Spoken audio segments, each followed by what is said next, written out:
itariki 2 ahari niba ntibeshye z'ukwezi kwa 12 umwaka ushize, urugendo rwa nyuma yakoze ari ku butegetsi hanze y'igihugu, rwari n'urwa mbere agiriye muri Afurika, ari umutegetsi wa Leta Zunze Ubumwe za Amerika, yaraje muri projet Karundura ya Lobito Corridor. Ntabwo iriya gari ya moshi igera ku nyanja izaba ije gutwara ibishyimbo, no. Oya, ni ukoroshya inzira yihuta y'amabuye y'agaciro. Amabuye y'agaciro Kongo iyagira he kurusha ahandi? Mu burasirazuba. Ishoramari uhita uritekereza mu guconnecting inzira na Lobito Corridor no kuba bayagura ikageramo hariya. Nta kintu Jackson yavuze gishya. Mu bintu yavuze ni iki gishya wumva. Cyetse wenda nk'abiriya by'Abasuwisi. Ntari mperutse kumva mu muvugo zo mu burengerazuba bw'isi. Yuvuga ngo wenda hari icyo avuze bwa mbere. Ariko ntacyo yavuze tutari tuzi. Ndanakumenyesha ko ibyo tuzi ku bibazo bya Kongo ni agatonyanga k'ibyo bo bazi ku bibazo bya Kongo. Ahubwo kuki abivuze none? Kandi kuki abivuze uko abivuze? Yego.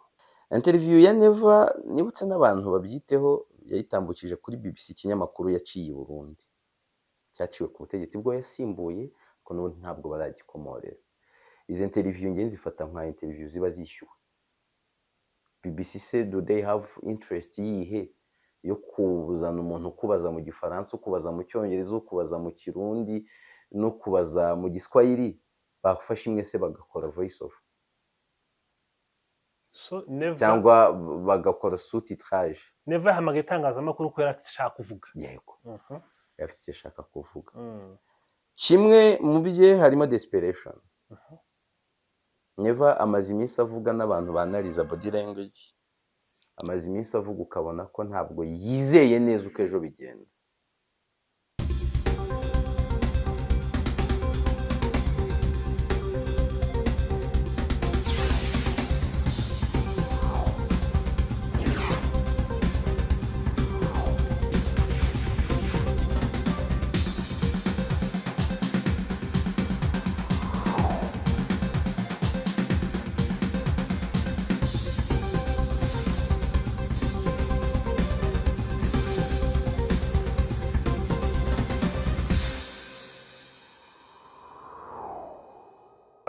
Even ni ikintu n'ubundi gihari, Amerika iri kuza n'ibindi bihugu biraza, ariko baza basanga ikibazo gihari. Utangiye mu kanya uvuga uti ikibazo kivangavanze, ikibazo baremye by'igihe kirekire, abantu bamwe nyine bakakibyaza umusaruro, abandi kikababyaza umusaruro, bamwe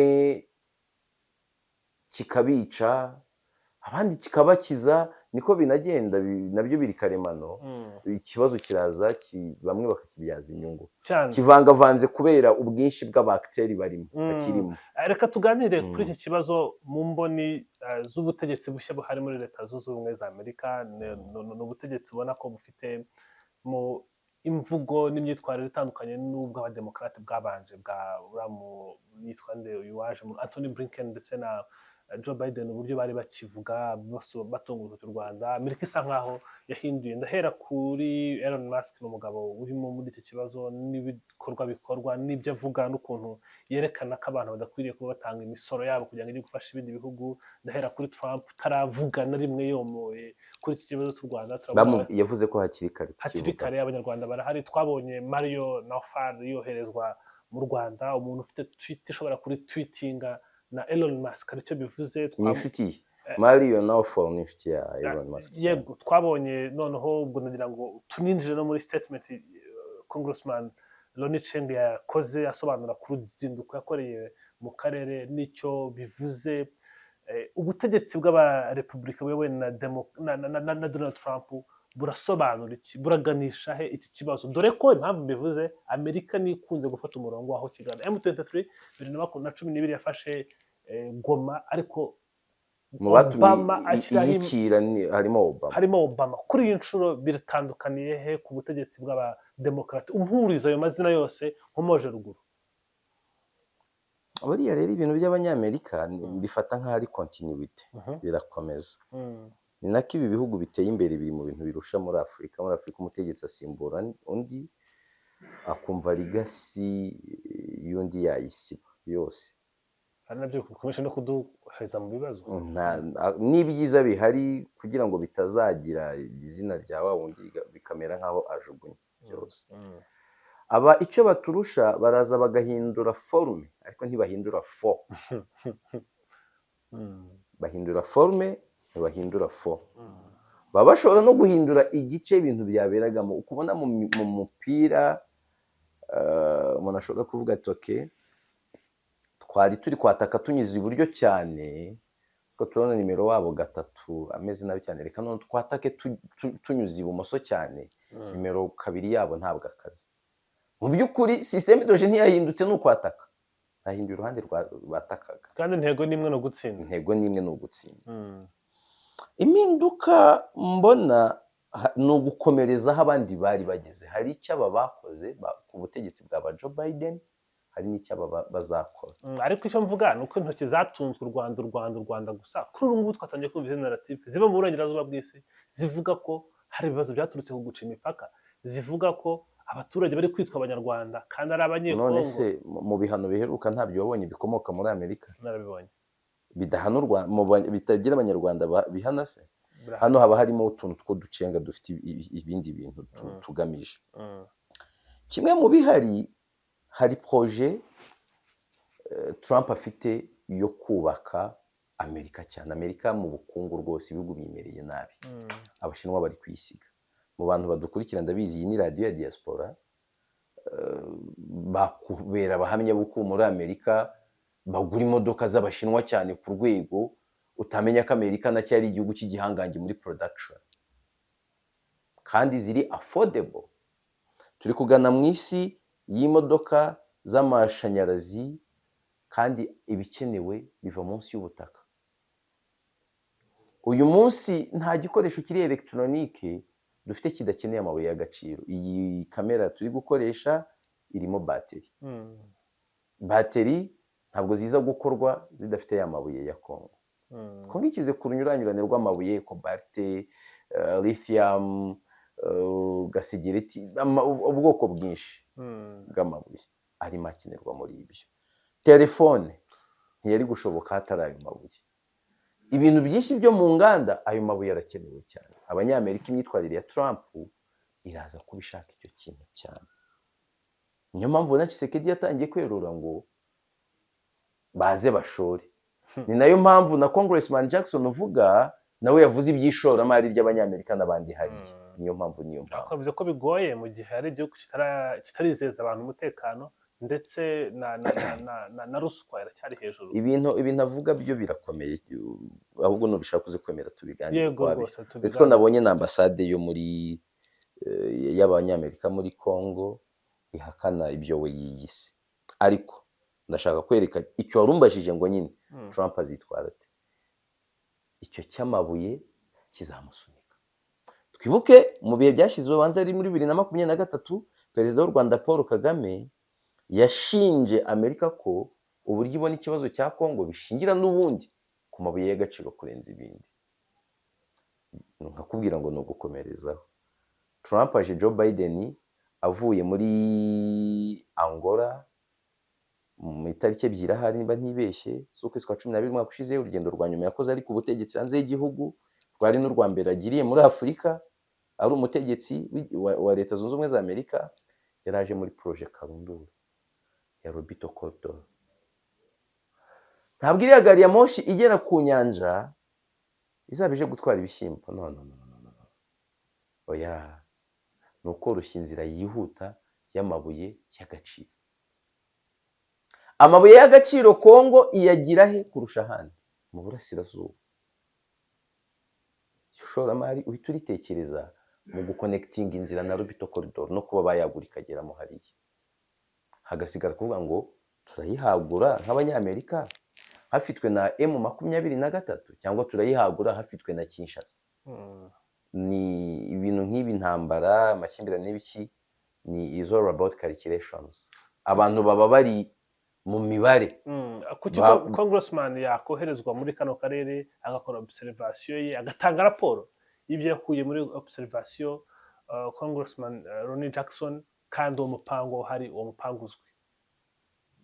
ntabwo nsobanukiwe. kuki congressman Ronnie Jackson yaza mu karere agakora ubugenzuzi akerekana ko Kongo bigoye gukorana nayo ubucuruzi kuko ntabwo itekanye, ifite na ruswa iri hejuru, kandi already hari uwo mupango wa Rubido Corridor igomba kuvoma mu burasirazuba hafitwe na M23. Kuki ashobora kuvuga ibijyanye n'uburenganzira bw'abavuga ikinyarwanda muri Repubulika ya Demokarasi ya Kongo? Kuko nigikemuka bakaza muri kariya gace nabo bazahagira uburenganzira. Ibi bintu rero byabampatse ibihugu, ku ruhande rumwe ujye ubyitondera. Nta kintu Jackson yavuze gishya. Mu bintu yavuze ni iki gishya wumva, keretse wenda nka biriya nkariya by'Abasuwisi ntari mperutse kumva mu mvugo zo mu burengerazuba bw'isi. uvuga ngo wenda hari icyo avuze bwa mbere, ariko ntacyo yavuze tutari tuzi. Ndanakumenyesha ko ibyo tuzi ku bibazo bya Kongo ni agatonyanga k'ibyo bo bazi ku bibazo bya Kongo, ahubwo kuki abivuze none, kandi kuki abivuze uko abivuze. Nujya kureba muze kunsurira urukuta rwa perezidansi ya Kongo mu butumwa bashyizeho ku itariki 16 z'ukwezi kwa gatatu, ubwo yari yagiye hariya, cyavugaga iby'ubusugire bwa Kongo, ababwira ati ubusugire bwa Kongo bugomba kubahwa kimwe n'ubw'ikindi gihugu cyose, banaganira n'iby'ishoramari. Ageze hariya abamba ubutegetsi bwa Kinshasa, yerekana uburyo bwamunzwe na ruswa, yerekana uburyo nta gisirikare bufite, iyo kigeze imbere ya M23 gihitamo kwiruka kuyabangira ingata cyangwa se gushyira intwaro hasi bakajoyininga. Yerekana uburyo ibi bihugu bituranye na Kongo, Rwanda, Burundi na Uganda bisahura Kongo. Urebye icyo nacyo cyonyine yavuze bavuga ngo cyashimisha ubutegetsi bwa Kinshasa, ibindi byose yarameze nk'ububamba. Mu magambo make, ibyo yavugiye hariya muri Amerika bitandukanye n'ibyo yavugiye Kinshasa. Hakurikiyeho iki? Ambasade ya Leta Zunze Ubumwe za Amerika muri Kongo yahise ivuguruza ko yaje hariya nk'intumwa idasanzwe ya Donald Trump. Unakibaza kuki bahise babivuguruza, batabivuguruje kuri 16 hashize igihe kirekire. Kuki batabivuguruje ku itariki 16? Perezidanse yaramutaginze kuri X, kuki we atigeze avuguruza. Bavuze ko ngo yaje hariya atumwe n'inteko, by'umwihariko agashami abarizwamo gashinzwe ibibazo by'amahanga, by'umwihariko noneho ko nakita agashami gato gashinzwe Afurika. Ese uwo muntu waje akazenguruka ibyo bihugu byose akanabonana n'abakuru b'ibihugu ni simple citoyen? Oya, si byo. None reba mu bantu bakomeye bagiye batumwa na Amerika muri ibi bibazo, haje Anthony Blinken wagenzwaga na tubiri, agenzwaga n'ibi bibazo ariko anagenzwa na Paul Rusesabagina.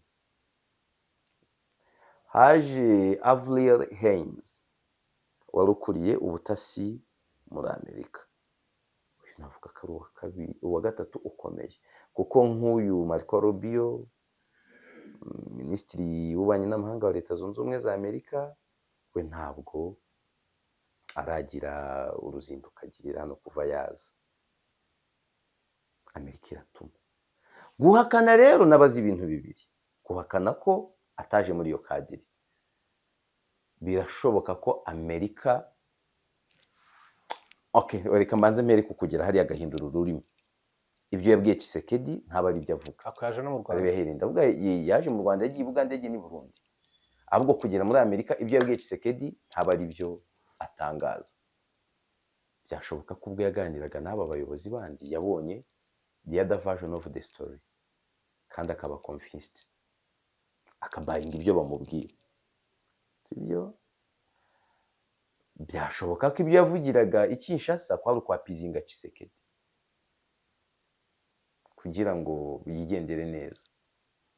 Byanashoboka ko uku guhindura ururimi byari bifite icyo bimaze, gushyira pressure kuri Tshisekedi, ngo none kubayo turapure kuyihindura ogamagazi, amazi ari guhinduka. kumushyiraho pressure bavuga ati dore ko dusobanura ibintu birahura nuko abo muhanganye babivuga. Njye aho ahandi mpahira nababwiye nti ibi icyo bivuze ni uko Amerika yanyuzwe n'ibyo yaganiriye n'u Rwanda na Uganda ariko itanyuzwe n'ibyo yaganiriye na Congo n'u Burundi. Ukurikije uko uyu Jackson yasobanuye ibintu, yabisobanuye by'ikinyuranye cy'uko Tshisekedi na Neva babisobanura, abisobanura mu buryo bwenda gusa ku kigero kinini uko Perezida Kagame na Perezida Museveni babisobanura. cyane hari icyo ubona byahindura ko Amerika ari igihugu gifite influence ku isi no mu bandi babivuga niho naganaga. Ibi avuga ambasade kumuvuguruza harimo kugabanya gato ampleur yabyo. Ushobora kuvuga ngo mutegereze haracyari ibindi bizakorwa, wenda hazaza iyo ntumwa cyangwa hazaba ibindi, mwibifata nk'ibintu biri final. Ariko ntibyanatungurana n'ubundi bigendewe kuko ntibamutumye par accident. Ibyo bamutumye. Nari niyigiriye ku cyo kuvuga ngo byanashoboka ko habaho ikintu cyo kubikoresha nk'igitutu kuri Tshisekedi. Tshisekedi yemereye Amerika kuza gucukura amabuye y'agaciro muri Congo. Congo iri mu bihugu bya mbere biyafite menshi mu isi, ariko hakavugwa amakuru ko Tshisekedi ashaka kubaha ingano nto. Ni Tshisekedi ejo bundi aganira na Fox News utarerekanye kwicuza kuba Abashinwa barikubiye isoko ry'amabuye y'agaciro cyane muri Congo. Kandi iyi ntambara umuntu ushaka kuyireba ntarebemo Amerika n'Abashinwa, yaba ashaka kuyireba mu buryo buto. Uyu Jackson mu byo yerekanye, mu bibazo yerekanye biri hariya n'Abashinwa barimo boroherwa no gutanga ruswa n'ibindi, hari icyo rero bivuze cyane ku hazaza h'iyi ntambara. Ikindi, uku kwivuguruza cyangwa se kumuvuguruza kwa ambasade byashoboka ko ari igitutu cya Congo. Kimwe ati habaye iki? Umuntu wanyu ko aje nk'awa munyamakuru waje wa BBC ugeze kuza mu Rwanda bakamwakiriza amata, yasohoka mu Rwanda akaruka amaraso. N'umugani w'ikinyarwanda bajya baca bati inda ya kwanza uyiha amata ikaruka amaraso. Umunyamakuru waje mu Rwanda bamwakiriza yombi ariko asohotse inkuru yasohoye Abanyarwanda bakubita amatwi baravuga ati katubayeho. Nawe bakavuga ati mutubwire nyamuneka hari ibyo tukirimo. Ibyo yatangaje ni ibintu bikomeye cyane, n'abandi bagenderaho erega batakubeshya mu ntambara ziri mu isi cyangwa se amakimbirane ari mu isi, ni make ashobora kubaho abantu ntibabitwara uko Amerika iri kubitwara, niyo make. Rero biriya baramutse bamwumvise Abanyamerika bakabifata nk'ihame, byatwereka hazaza haya makimbirane yo muri Congo. Hazaza hashobora kuganisha ko whether M23 izahakora guverinoma yigenga ishobora kuba iri munsi y'ubutegetsi bwa Kinshasa cyangwa havuka igihugu gishya. Iyo possibility abantu ntibakayirengagiza. Kandi nkabona ko M23 niramuka isubiye inyuma muri scenario zisa nk'izo muri 2012 2013, ndayibona nkaho ari yanyu yaba M23 yanyu. Resurrection yayo ntabwo yakongera koroha.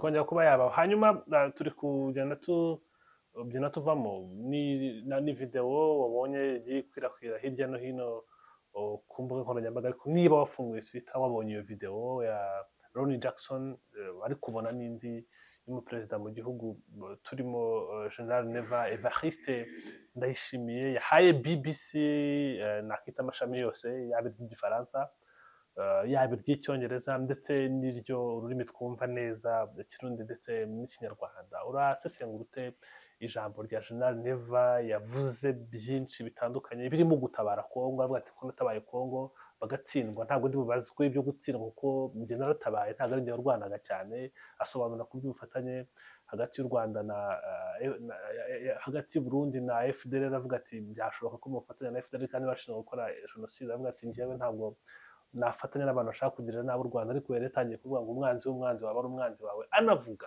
ku byo gutera u Rwanda n'urubuga rwibeshya rukayitera runyuze mu Buvira. Nawe ntazatinda cyane kugira Kigali anyuze mu Kirundo, abisubiramo mu Gifaransa, mu Cyongereza, yanabivuze no mu Giswahili, mu Kirundi no mu Giswahili. Akoze cyane ubona ikintu cy'Ikinyarwanda. Utekereza ari iyihe mpamvu General Neva yahisemo gukora interview nk'iyi nakita explosive nsesenguye nk'umunyamakuru mu gihe hari hari umugambi wo gutuma ibihugu byombi bishobora kongera kubana muri iyo neza. interview ariko yavuze ko nta biganiro Uburundi bufitanye n'u Rwanda Mhm. avuga ko ntabyo rwose Mm. ibyo yemera ni iby'u Rwanda rwagiranye n'u Burundi muri 2020 Mm. akavuga ko u Rwanda bageze igihe cyo kundi ubwo ndi gukurikiza iyo numvise neza y'icyongereza bagera mu gihe cyo gushyira mu bikorwa ibyumvikanywe u Rwanda rukanga implementation rukanga ngo kuko rufite imigambi mibi ku Burundi. Mm.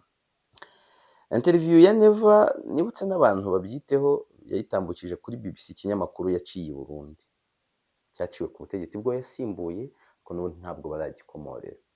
Izi interview ngenzi zifata nka interview ziba zishyuwe. BBC se do they have interest yihe yo kuzana umuntu kubaza mu gifaransa ukubaza mu cyongereza ukubaza mu kirundi no kubaza mu giswahili bafashe imwe se bagakora voice over So Neva cyangwa bagakora sous-titrage. Neva yahamagaye itangazamakuru ko yari ashaka kuvuga. Yego Mhm. afite icyo ashaka kuvuga. Mm. Kimwe mu bye harimo desperation. Mhm. Neva amaze iminsi avuga n'abantu banariza body language amaze iminsi avuga ukabona ko ntabwo yizeye neza uko ejo bigenda, ntabwo yizeye neza nimba hari uwamusomeye za raporo z'ubutasi yaba imwe yo muri Uganda ya Colonel Emmanuel Katabazi ivuga ibyo kugwa k'ubutegetsi bubiri mu karere kandi biturutse ku kibazo cya Congo, nimba areba mu ndorerwamo akibona, nimba atekereza iki, ariko ubona ko ari desperate. Mbifata nka biriya byari nko kuvuga ngo reka nkome yombi nteze ubwega ejo hatagira ikimbaho ibintu bimeze nabi, ariko ndanabibona nk'intambara iri mediatique nabyo bibaho ibihugu muhanganye ko mwanduzanya mu itangazamakuru, gusa yavuze imvugo zishyira umunyu mu gikomere, imvugo ze amagambo yakoresheje arakomeye, biri no mu bintunge bimbabaza muri aka karere hasigaye hari diplomasi itaryohera, imvugo ziba zirimo ubona zimeze ukuntu ku rwego rushobora no gutuma habaye n'impamvu yo kwiyunga ubutegetsi budahindutse abantu bajya babana harimo kakana, kuko nibwira ko ibintu biza kugera ku mutima umuntu yababaye, abantu ni abantu nubwo bamwe ari abategetsi nyuma bishobora gusiga umuntu akibabaye mu buryo runaka, ibintu bigatuma abantu bavuga ngo biyunze ariko batiyunze mu buryo bwuzuye. Ubwo ntiwarumbajije iyo ya Neva iya Jackson iyo Jackson twayivuzeho. Okay. Muri interview irimo ibintu byinshi yasobanuye cyane ku bijyanye no gutabara Congo, ariko intego ntigerweho, aravuga ati njye nagiye ntabaye mu minsi ishize ubwo yari mu rusengero yari yavuze ku gukomera cyane kw'ingabo z'u Burundi, yerekana ko naho yabisubiyemo ko abo bantu batazi batamenya ibyaba baramutse babateye. Hanyuma utekereza ko ari ibintu Kigali iri bwakira ite se muri iki kibazo? Kigali yakira Bujumbura ite, yifata ite muri iyi minsi? Iyo ndebye mbona u Rwanda muri ino minsi rumeze nk'ururi kwigengesera cyane ku Burundi, ntabwo ruri gushaka gushwana cyane nabwo. Ibintu mfata mu buryo bubiri, ni ukwanga kwa grava situation kandi ari n'ahandi biri tension iri kuri point de division, cyangwa u Rwanda rukaba rufite icyo ruziranyeho na bamwe mu Barundi, kandi icyo ntivuga abantu ntibacyumve nabi. Mu Rwanda tubari abategetsi bakomeye bagera kuri 4 mu gihe kitageze ku kwezi bose berekanye ko u Rwanda n'u Burundi biri mu bihe bigana heza. Muri bo harimo umukuru w'u Rwanda Paul Kagame ejo ndari muri BK Arena, harimo umuvugizi wa guverinoma y'u Rwanda mukuru n'uwungirije Yolande Makoro, bibe na umwungirije niyo mbyibuka gusa cyane, ahubwo are mukuru arinda Makoro ubanza reaction iri kunza hafi ari ijyanye ahubwo n'iyi mvuga iheruka ya perezida w'u Burundi, hakabamo na minisitiri w'ububanyi n'amahanga. Minisitiri w'ububanyi n'amahanga Olivier Nduhungire uretse kuvuga ibyo yanabonanye na minisitiri w'ububanyi n'amahanga w'u Burundi Albert Shingiro ubwo baheruka muri Zimbabwe bivuba. Inzego z'ubutasi zimaze iminsi zihura, umukuru w'igihugu ati ibintu biri kugenda neza, hari icyo bivuze rero. Tumavuga nti haba ari ukwanga kwagrava situation cyangwa hakaba ari icyo u Rwanda ruziranyeho n'abandi bategetsi b'i Burundi batari neva kuva iki kibazo cyakongera gusa nkaho kiba kibi hagati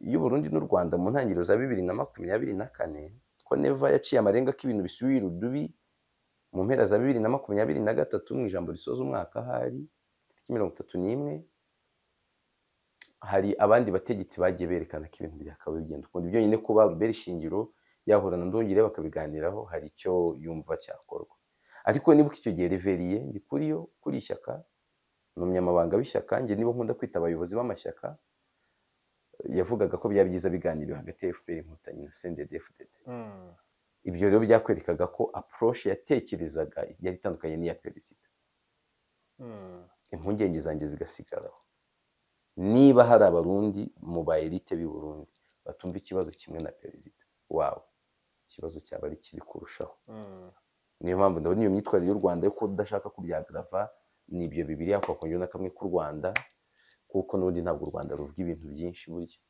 nubona u Rwanda rwavuze ibintu byinshi ujye umenya ngo ntabwo byoroshye hari icyabaye hanyuma ku cyo gutabara Kongo nk'uko yabivuze yatabaye niba nibuka neza bari bunagana kuri ubu ngubu barabamanuye bari mu marembo iriya yo ni imvugo y'ukuri igice ni igice kimwe cy'ukuri nanjye ndabyemera ko umuntu utabara atarwana nk'uwirwanaho ariko iyo utabaye yatsinzwe ni ikimenyetso cy'uko nawe watsindwa ko nyine mu mbaraga utameze neza cyane nimba ntacyo uri kumusumbya wenda kure ukaba wagira uburyo witwara bisumbyeho